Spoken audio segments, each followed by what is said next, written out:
Part 1. August 30th, 1944, near the edge of Belgium. The night was absolute black. Rain slammed hard against the canvas tops of a speeding column of United States Army trucks. They were driving too fast, far too fast for roads turned to mud. The convoy was rushing west, away from the gunfire, toward a gigantic fuel dump owned by the United States First Army. The drivers were tense, but not because of German riflemen, not because of mines. They feared American military police, because this was not a supply mission. This was a robbery. Their shoulder patches were gone.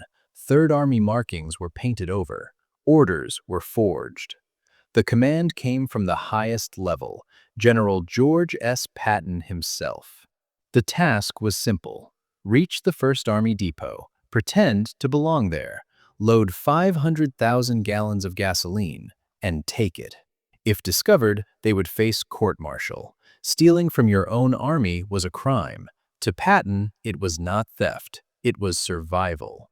His tanks sat frozen on the road to Germany, engines empty. Supreme Headquarters had cut him off. Eisenhower had sent the fuel north, to Field Marshal Montgomery. Patton would not accept it. He once said, "My men can chew their belts, but my tanks must have fuel." This is the hidden story of the great fuel heist of 1944, how America's most famous general became a thief to keep the war moving, how he misled his own commanders, and what Eisenhower said when the fuel vanished into Third Army tanks. To understand why Patton stole, you must understand August 1944. The breakout from Normandy was explosive. After months trapped in hedgerows, the Allies were finally unleashed. At the front was Patton's Third Army. They moved faster than any force before them, 20 miles a day, 40 miles a day, sometimes 60. Paris was freed, the Seine was crossed, the Germans were chased toward the Reich. But speed demands fuel. A modern army devours gasoline. A Sherman tank burns nearly a mile per gallon. Patton had thousands of tanks, thousands of trucks, thousands of jeeps. Each day, Third Army needed 350,000 gallons just to roll. In combat, 450,000. Supply lines stretched thin. Fuel came from Normandy beaches hundreds of miles away. The Red Ball Express ran non-stop, day and night. Still, it was not enough. Then, politics arrived. On August 29th, a crisis meeting formed at Supreme Headquarters. General Dwight D. Eisenhower faced a choice. Two charging horses, Patton in the south, Montgomery in the north. Only enough feed for one. The logistics system was collapsing. There was not enough fuel for both. Montgomery demanded priority. He planned a massive strike through Belgium and Holland, Operation Market Garden. He promised a single powerful drive to Berlin. But he wanted everything. He demanded Patton stop. Eisenhower agreed to hold the alliance together. The order was issued. Supplies go to the 21st Army Group, Montgomery first. For Patton, it was a death sentence. The message arrived. Third Army will halt. No fuel until further notice. Patton erupted. At headquarters near Verdun, he slammed his fist on the map. "This is madness," he shouted. "They are broken. If we stop, they recover." He argued with Omar Bradley. "Brad, give me 400,000 gallons. 2 days and I am in Germany." Bradley could not help. "Ike has decided, George. The fuel goes north." On August 31st, Third Army stopped moving. Along the road to the Moselle, tanks sat lifeless. Drivers smoked on hulls, staring east. The enemy waited just ahead. The Americans could not move. Patton toured the lines. His unstoppable machine was frozen. Not by Germans, by paperwork.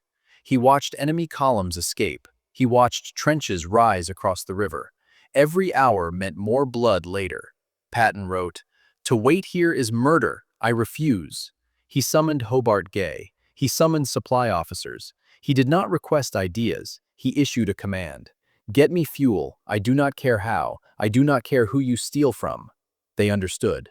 This would not be a delivery. This would be a raid. Intelligence had located a vast depot, deep inside First Army territory. First Army, under Courtney Hodges, had slowed but stockpiled fuel.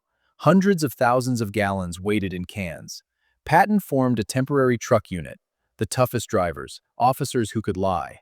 Orders were clear: remove insignia, strip patches, paint over codes. Requisition papers were forged. Priority 1 orders were invented, authorized by Supreme Headquarters. Under rain and darkness, the trucks rolled. They drove north, past military police. First Army supply, they said. Forward relocation. They reached the depot, lightly guarded. The quartermaster checked the papers. They looked real. Load them, he ordered. For 4 hours, 500,000 gallons disappeared, enough to power an armored division for days. They took more: maps, rations, spare tank tracks. At dawn, the convoy turned south, heavy, fast.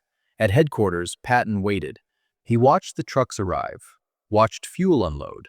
He said nothing. He smiled. Fill them. We move in 1 hour.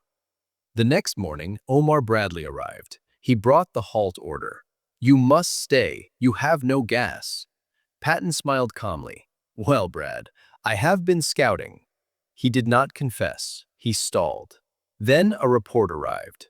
Lead tanks engaged near the Moselle. This was no scouting. Bradley frowned. How are you moving? Patton shrugged.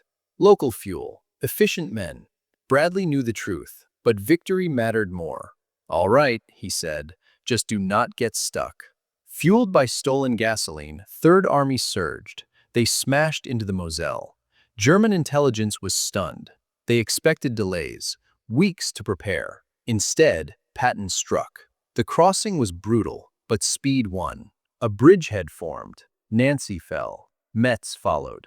Those stolen gallons bought a foothold. At Supreme Headquarters, questions surfaced. First Army fuel was missing. Ghost trucks reported. 500,000 gallons do not vanish. The trail led to Patton. Historians still debate 1944. Many say Eisenhower's decision was fatal. Market Garden failed. A bridge too far.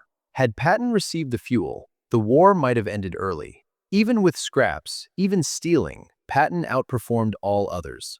A photograph remains. Patton beside a tank.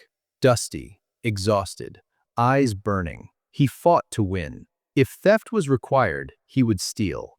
Patton shattered every rule. Was he right? Or should he have waited?